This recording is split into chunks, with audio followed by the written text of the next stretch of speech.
दोस्तों आपने कहीं ना कहीं ये जरूर सुना होगा कि स्कैल्पिंग में सबसे बड़ा पैसा बनता है। अब कोई आते हैं वो ये कहते हैं कि स्विंग ट्रेडिंग करो, इसमें ज़्यादा पैसा है। अब कुछ लोग आते हैं ये बोलते हैं स्विंग ट्रेडिंग स्कैल्पिंग ये सब छोड़ो, इंट्राडे ट्रेडिंग करो, इसमें ज़्यादा पैसा है। अब कुछ लोग आते हैं ये बोलते हैं कि आप swing trading, intraday trading, positional trading ये सब छोड़ो, ये सब बेकार है, आप इन्वेस्टिंग करो उसमें ज़्यादा पैसा है।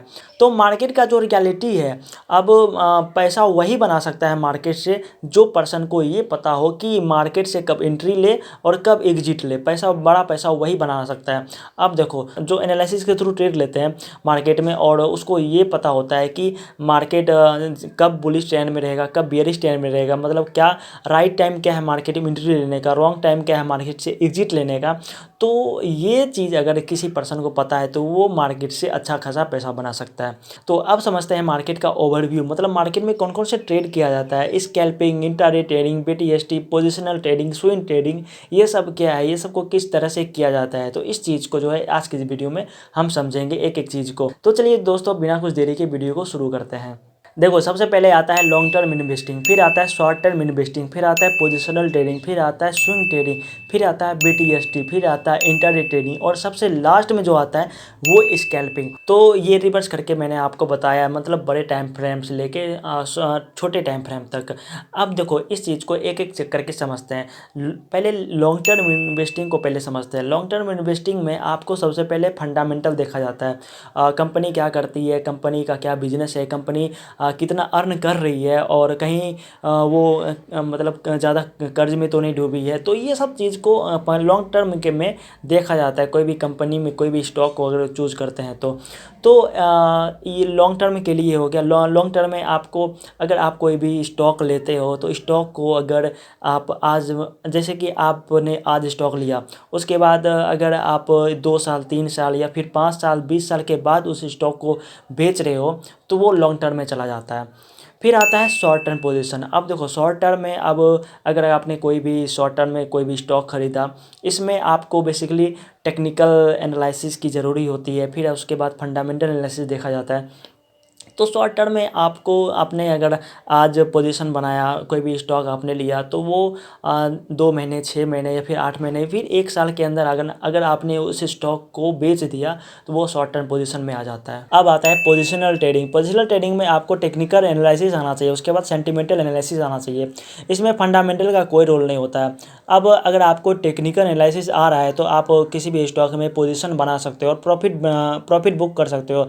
इसमें आप स्टॉप लॉस प्लान करते हो कि मेरा अगर यहाँ पे स्टॉप लॉस हिट हो जाता है उसके बाद मैं इस स्टॉक को होल्ड नहीं करूँगा आगे तक। अब बात करते हैं स्विंग ट्रेडिंग की। स्विंग ट्रेडिंग में फुल्ली डिपेंड आता है टेक्निकल एनालिसिस पे। अगर आपको टेक्निकल एनालिसिस आ रहा है तो आप स्विंग ट्रेडिंग करो।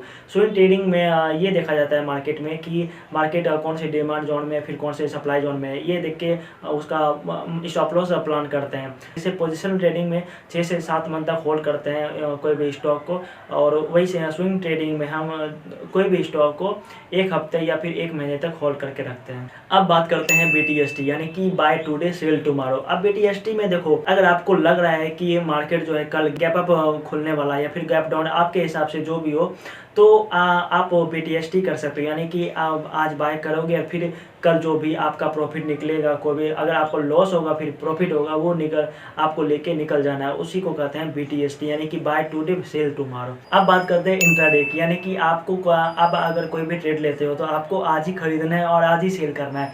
इसमें जो भी प्रॉफिट लॉस होता है वो आपको लेके बाहर निकल जाना है मार्केट से। इसमें इंट्राडे बिल्कुल डिपेंड आता है टेक्निकल एनालिसिस पे। अगर आपका टेक्निकल एनालिसिस स्ट्रॉन्ग है तो आप ये इंट्राडे कर सकते हो। अब लास्ट जो है वो है स्कैल्पिंग। स्कैल्पिंग में जो ट्रेडर लोग जो होते हैं उसमें कम टाइम फ्रेम में छोटे बड़ा रकम डाल के ज़्यादा से ज़्यादा पैसा कमाता है। इसमें ज़्यादा से ज़्यादा रिस्क जो होता है वो ये होता है कि कम टाइम फ्रेम में जो होता है उसमें जो भी लॉस प्रॉफिट जो भी होता है वो ट्रेडर को लेके निकल जाना होता है, वो स्कैल्पिंग में होता है। स्कैल्पिंग में बहुत ज़्यादा ही चीज़ों को देखना होता है। उसमें टेक्निकल एनालिसिस हो गया। सबसे ज़्यादा जो बड़ी बात होती है उसमें माइंडसेट होना चाहिए, साइकोलॉजी आपकी स्ट्रांग होनी चाहिए स्कैल्पिंग करने के लिए, तभी आप स्कैल्प कर सकते हो कोई भी आप कोई भी ट्रेड प्लान करके। तो ये सब जो मार्केट है ये अलग अलग तरह के ट्रेड किया जाता है। इन सभी मार्केट ट्रेडिंग टाइप जो है ये सभी ट्रेड में अलग अलग ट्रेडिंग किया जाता है, अलग अलग एनालिसिस लगती है, अलग अलग माइंडसेट लगता है इस ट्रेडिंग में। तो दोस्तों ये थी टाइप्स ऑफ ट्रेडिंग। तो दोस्तों अगर आपको ये वीडियो थोड़ी सी भी पसंद आई हो तो वीडियो को प्लीज़ लाइक करके चैनल को प्लीज़ सब्सक्राइब कर दें। मिलते हैं अगले वीडियो में, तब तक के लिए जय हिंद।